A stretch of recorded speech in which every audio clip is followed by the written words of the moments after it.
जय श्याम साथियों अगर आपकी तुला राशि है तो आपको बता दें कि फिलहाल शनिदेव इस समय पंचम भाव में मार्गी हो चुके हैं और 4 नवंबर 2023 से आपको बता दें कि इस भाव के जो भी जातक होते हैं इसमें बुद्धि, संतान और विद्या का विचार विमर्श किया जाता है।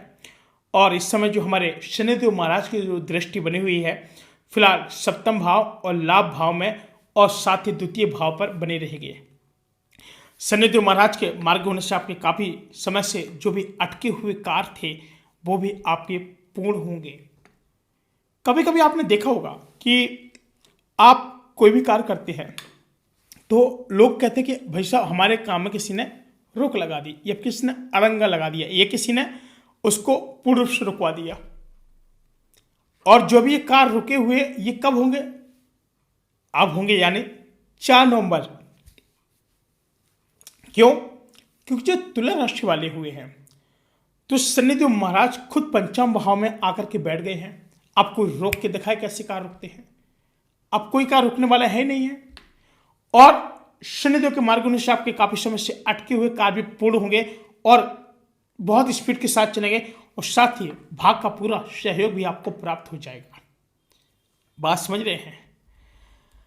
बताया गया है कि जिनका विवाह और विवाह की संभावना शनि के मार्ग होने के बाद दिखाई पड़ रही है और छात्र वर्ग के लिए शनि के गोचर बहुत ज्यादा लाभदायक दिखाई दे रहा है। किसी भी क्षेत्र में आप लाभ चाह रहे हैं या फिर किसी भी, जैसे आपको क्या कि नौकरी का अवसर, आप नौकरी के बारे में सोच रहे हैं कि नौकरी कब मिलेगी, कब हमको धन लाभ प्राप्ति होगी, कब हम लोग अपनी लाइफ में सक्सेस हो पाएंगे या फिर आपको कब अपनी लाइफ में आगे बढ़ने का मौका मिलेगा। बात समझ रहे हैं?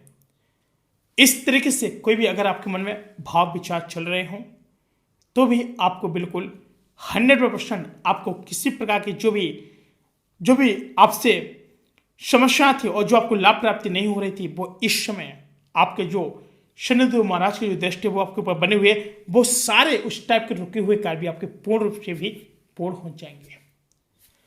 बताया गया कि आपको विदेश कारोबार की वृद्धि और आपकी मेहनत का परिणाम भी आपको बहुत जल्द प्राप्त होगा और संपत्ति में वृद्धि और कोर्ट कचहरी के मामले में आपके पक्ष में निर्णय आने की उम्मीद और पत्नी के साथ रिश्ते भी बेहतर होंगे। प्रेम संबंधों में आपकी मधुरता दिखाई देगी। साथियों आपको बिल्कुल भी किसी प्रकार की कोई भी आपको परेशान नहीं होना है और जो भी आपको दुख दर्द पीड़ा थी वो भी आपकी बहुत जल्द समाप्त हो जाएगी। साथियों फिलहाल आपको बता दें कि अगर मन में आपको और भी कोई बात हो, जैसे कभी कभी भूत प्रेत बाधा, आपको दुख दर्द पीड़ा कई तरीके की होती है।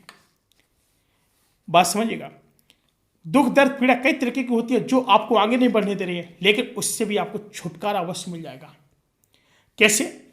आप प्रतिदिन अगर आप हनुमान चालीसा का पाठ करते हैं, सामने आप एक लोटा लीजिए, थोड़ा सा गंगा जल मिलाइए, आप 7 गिनती के आप 7 हनुमान चालीसा के पाठ कर दीजिए या फिर 108 कर दीजिएगा और इसके बाद आप उसे फूंक लगाते जाइए 7 बार। उस जल को आप जिस व्यक्ति को पिला देंगे नकारात्मक ऊर्जा तुरंत उसके ऊपर से दूर निकल जाना शुरू हो जाएगी। और अगर आप प्रतिदिन अगर आप अपने घर में हनुमान चालीसा का पाठ करते हैं तो आपको किसी प्रकार की कोई भी एक्सीडेंट वाली समस्या सामने नहीं आएगी, जिंदगी निकल जाएगी, कभी एक्सीडेंट की कोई बात सामने नहीं आएगी। बोलो बालाजी सरकार की जय। सत्य फिलहाल आज के लिए इतना ही, मिलते हैं कोई नए वीडियो, तब तक के लिए जय श्री राम।